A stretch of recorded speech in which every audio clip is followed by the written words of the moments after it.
Welcome all, my name's Lamar, Ex-Gladiator, Destroyer, and I'm going to be taking you through this entire Gladiator series 2024, giving you my honest opinion on what I think of the show. Now, don't forget to subscribe for future episodes. This week's episode started off with a duel, and we had Dynamite and Diamond for the ladies, and we had Giant and Viper on for the males. Now I'm going to get straight into the most important out of those four games, and that was the Viper game. Now, I've mentioned Viper a lot of times, through the last couple of reviews that I've done, and I really like the guy. So this is what happened. So they stood up there and the countdown started, and Viper had him off in less than a second, mainly because the countdown hadn't actually begun. But mere details. So anyway, Mark Clattenburg decided to play the game again. They got up there, and unfortunately Viper got knocked down within seconds by the contender.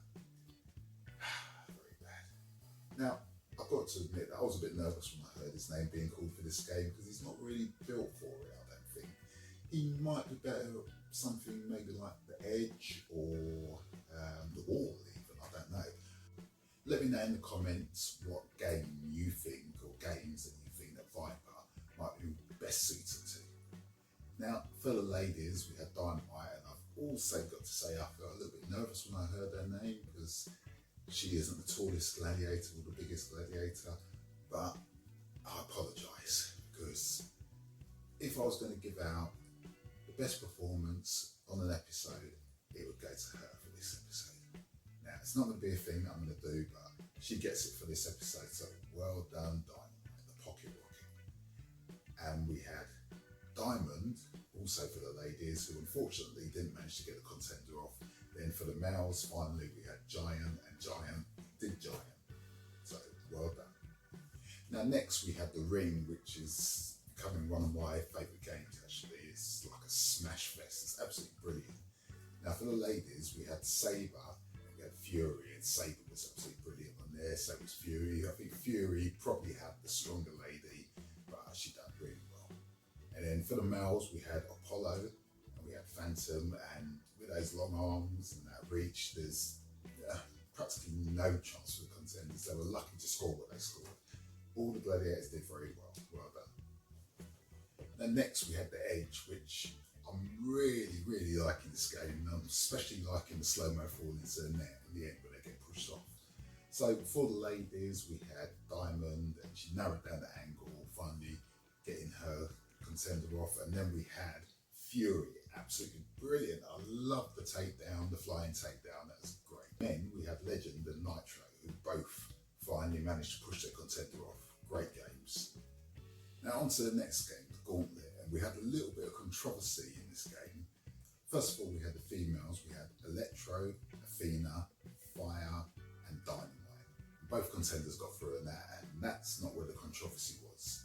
But in the male game, we had Steel, Apollo, Nitro, and then Bionic at the end.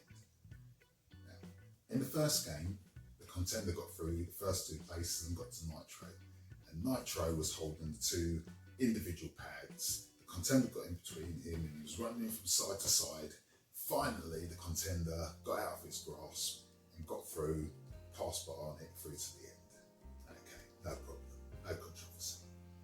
Now the next game, at the start of the game, Steel, to my eyes, did exactly the same, holding the same pads. The contender was in between him, he was running from side to side, and for some reason, Mark Clattenburg decided to penalise him and disqualify him for doing exactly the same thing that Nitro did in the game previously.